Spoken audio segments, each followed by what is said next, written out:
Hello everyone and welcome back guys to round 7 of AOR Season 14, today here for the Canadian Grand Prix. We've finally left Europe after a horrible Monaco Grand Prix last time out, but as always, I'm going to leave you on board with my fastest lap in qualifying. I will explain afterwards why I opted to run on the super soft tyres, but hopefully yeah, you do enjoy this quali lap.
Out of the final corner then and down towards the line, and we are actually going to be able to improve on my personal best there on the set of the super soft tyres here. And there was one main reason why I did opt to go along with this strategy, and that was because it was meant to rain about halfway through the Grand Prix, so my hopes were that, everyone else would have to pit in at the early stages. But unfortunately I started P11, so my strategy didn't perfectly work out for me there, but it could have been a whole lot worse. But let's move on then into the Canadian Grand Prix, and as you can see on that weather, it's once again changeable conditions here. My strategy, as I said, was to go to the wet period on one stint and hope that everyone else had to make a pit stop. I was going to go on the soft tyres, just in case the weather on this game decided to, be a bit funny. But here we are then on the grid, ready for the Canadian Grand Prix. One of my favourite tracks actually on the Formula 1 calendar, but it's 5 lights. And it is lights out, and away we go at last. They're just about getting off to a semi-decent start. I'm going to have to try and defend from a diehard fan down towards turn 1 here. But luckily for me,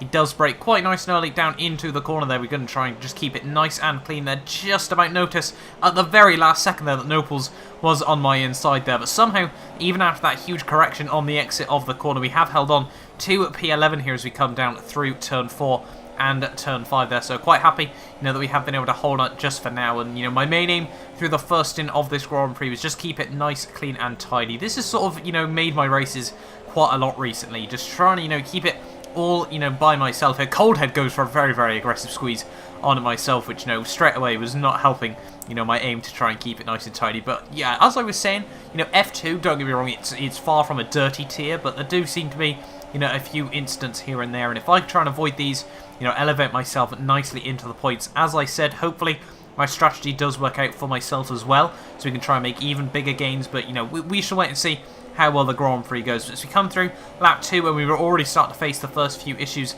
of this Grand Prix, as you can see, Sam F1 actually runs wide in the Sauber car just ahead of me there, so he's now side by side with LGS, but VRT Herschel completely dropped the car on the exit of the corner there, and we now move up into the points in this Grand Prix. Coldhead, my teammate, tries to go for a move on Sam, but unfortunately he gets an illegal overtake there, but we're now going to try and capitalise on that. Have a look right around the outside of my teammate here, Coldhead, and we had a little bit of side-by-side action last time out at the Monaco Grand Prix, and we don't really need much more of that in these Grand Prix. But yeah, Coldhead does hold it on the inside there, 4 P9 for the moment. We were actually doing quite well, considering how much harder our compound of tyres was in this Grand Prix. It was looking, the fact that we could keep up, and obviously it was only early days as of now, but the fact we were just about sort of keeping up with the guys in front was very ideal. As we now come through the first chicane once more there, see Franglish unfortunately has lost his front wing there. Not too sure how that has happened, but we now move up into P9 of the race. So already it seems that my strategy of keeping it clean by myself is really already starting to pay dividends, and we're only on lap 3 of this Grand Prix. 2 places made up in the first 3 laps. We're not really going to be complaining about that around this race. But as we now skip on 1 lap later here, and you can see Coldhead starting to make a little bit of gap over myself, but P1R Brown has now retired from the Grand Prix there. From what I gather, there was a bit of laggy contact, so very, very unfortunate for him, but that hands me P8 in this race, so still making the progress in the early stages. We had Nopals behind me on a set of the super soft tyres there, but he wasn't applying too much pressure at this stage of the race. But as we now go through the final chicane on lap 4 here, we've actually got XRL Bobbert in the pit lane there. I think he was involved in the Brown incident, so we now move P7 in this Grand Prix, and Coldhead and Sam F1 actually starting to fight just a little bit up ahead of me here, which, you know, potentially could gift me even more positions as we come through the final corner on at lap 5. Losing the back end absolutely masterfully there. Mighty Midget has had to come into the pits as well after he damaged his front wing, so now I'm into P6 here. But, you know, Sam and Coldhead just up ahead of me here.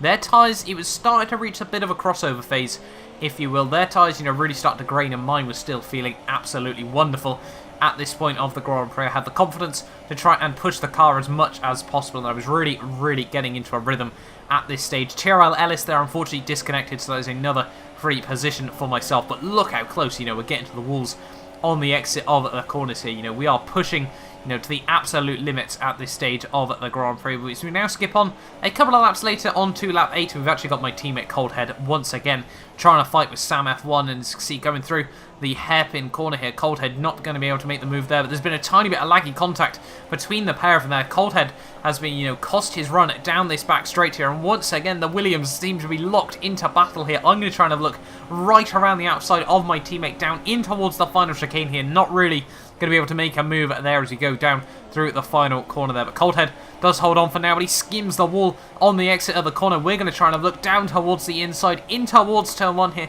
Are we going to be able to make the move? He breaks just that tiny bit later. We try and squeeze him out just that little bit wide through the first couple of corners, but Coldhead once more able to just about hold on there. You know, he's got that little bit more grip still on those ultra soft tyres here as he's lagging around just a tiny bit here, and we actually unfortunately get a tiny bit of laggy contact there. Luckily able to slow the car down and don't damage the front wing there, but that was a little bit of a wake-up call, you know, that this race still could very, very easily turn on its head. But, you know, Coldhead and I, we were not done yet. All these guys were just about able to stretch out until the wet period of this Grand Prix, but, you know, we now really had quite a big tyre advantage as we go right around the outside of Coldhead here, down in towards the hairpin there. He keeps it up the inside. I really did not need this, but Coldhead keeps it up the inside there, but we get much better traction on the exit of the corner there. Go right around my teammates outside through the hairpin there, and that now moves me up into P4 of the Grand Prix here, now behind Sam F1, LFC, TK Poodle and LGS there.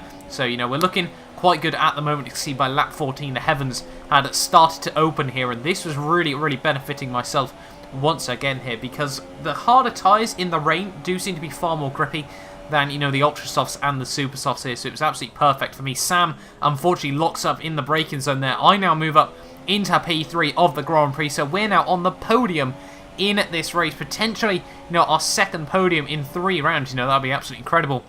And now we've got TK Poodle just ahead of me here, not able to pinpoint his braking zones through the first couple of corners here as we run on the exit of turn 2 there. And Poodle just ahead of me here. We were still going to try and capitalise if an opportunity did arise. He runs deep into the chicane there. We're going to go right around his outside there, and having to put a lot of trust, you know, that he wouldn't, you know, lose the back end and spin back into me there. But we now move up into P2 of the Grand Prix. We've got LGS quite a few seconds up the road here, but, you know, we were still willing to try and hunt this down, kicking the back end out so much as we come out of that second chicane there. But we were doing quite well at the moment, and now by the end of lap 15 we were having to dive it in for hopefully my one and only pit stop of the Grand Prix. It'd be interesting to see, you know, how well the wet tyres did fare, if they were ever needed perhaps.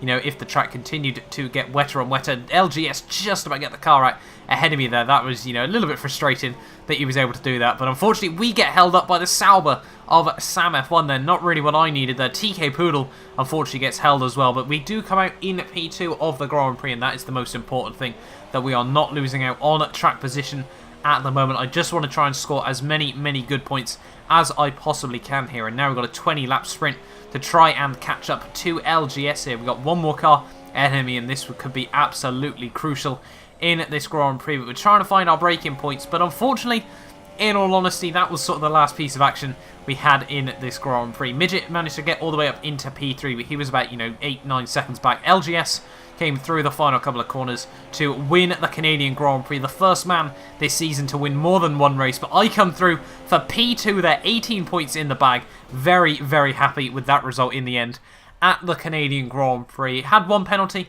which, wouldn't have had any effect by the end of the Grand Prix, but I come through P2. Congrats to LGS, they're doing a brilliant job. My teammate Coldhead, unfortunately, down in P7 there as he struggled during the second half of the Grand Prix, but if I'm not mistaken now, in the drivers' standings, we are already up to P5 there, and that's not bad considering it took us 5 rounds, before we could score any points there. So up to P5 after just 3-point scoring positions. Very, very happy with that. But hopefully, you guys have enjoyed this video. Do not forget to like, subscribe if you're new around here and you want to see more of my AOR Season 13 content. And I will see you guys next time for the European Grand Prix at Baku.